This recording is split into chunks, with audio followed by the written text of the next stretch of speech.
తిరుమల శ్రీవారిని పలువురు ప్రముఖులు దర్శించుకొని మొక్కులు చెల్లించుకున్నారు. ఆదివారం ఉదయం స్వామివారి నైవేద్య విరామ సమయంలో ఎంపీ వేమిరెడ్డి ప్రభాకర్ రెడ్డి దంపతులు, సిఆర్పీఎఫ్ డీజీ జ్ఞానేంద్ర ప్రతాప్ సింగ్, మాజీ మంత్రి కొడాలి నాని, నటి మాచర్ల అరుణ, ఛత్తీస్గఢ్ మంత్రి కేదార్నాథ్ కశ్యప్, సిట్ డీజీ వీరేష్ ప్రభులు వేరువేరుగా పాల్గొని శ్రీవారిని దర్శించుకొని శ్రీవారి ఆశీస్సులు తీసుకున్నారు. వీరికి ఆలయ అధికారులు దగ్గరుండి దర్శన ఏర్పాట్లను చేశారు. దర్శనం అనంతరం ఆలయ రంగనాయకుల మండపంలో వేద పండితులు వేద ఆశీర్వచనం చేయగా అధికారులు స్వామివారి శేష వస్త్రంతో సత్కరించి తీర్థ ప్రసాదాలను అందజేశారు. முறைகளை மீறினால் சட்டப்படி நடவடிக்கை மேக்கிங் பொலிಟಿಕಲ್ ಸ್ಪೀಚ್ ತಿರುಮಲ ಕ್ಷೇತ್ರದಲ್ಲಿ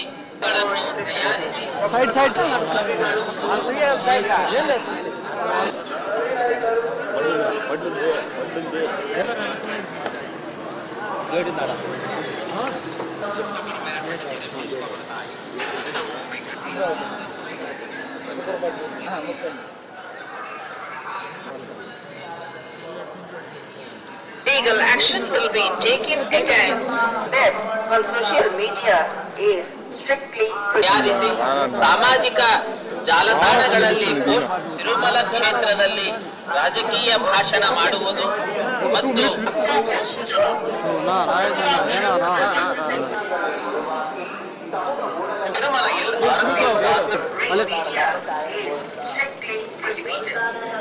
We had a great darshan in the early morning at Tirupati Tirumala Devasthanam. We took blessings for NSC and for all our members, all our shareholders and the country.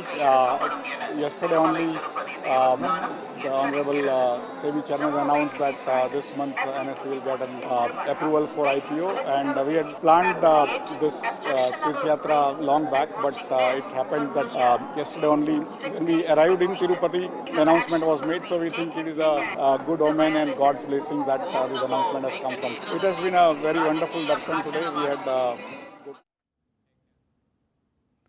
Tirumala శ్రీవారిని పలువురు ప్రముఖులు దర్శించుకొని మొక్కులు చెల్లించుకున్నారు. VIP break విరామ సమయంలో స్వామివారిని తమిళ నటుడు బాబీ సింహ, దర్శకుడు గోపీచంద్ మల్నేని, నృత్య దర్శకుడు బాబా భాస్కర్ కుటుంబ సభ్యులతో కలిసి వేర్వేరుగా శ్రీవారి ఆశీస్సులు తీసుకున్నారు. దర్శనం అనంతరం ఆలయ రంగనాయకుల మండపంలో వేద పండితులు వేదాశీర్వచనం చేయగా అధికారులు స్వామివారి తీర్థ ప్రసాదాలు అందజేశారు.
ఈ వీడియో మీకు నచ్చినట్లయితే లైక్ కొట్టి షేర్ చేసి వైకే టీవీని సబ్స్క్రైబ్ చేసుకోండి.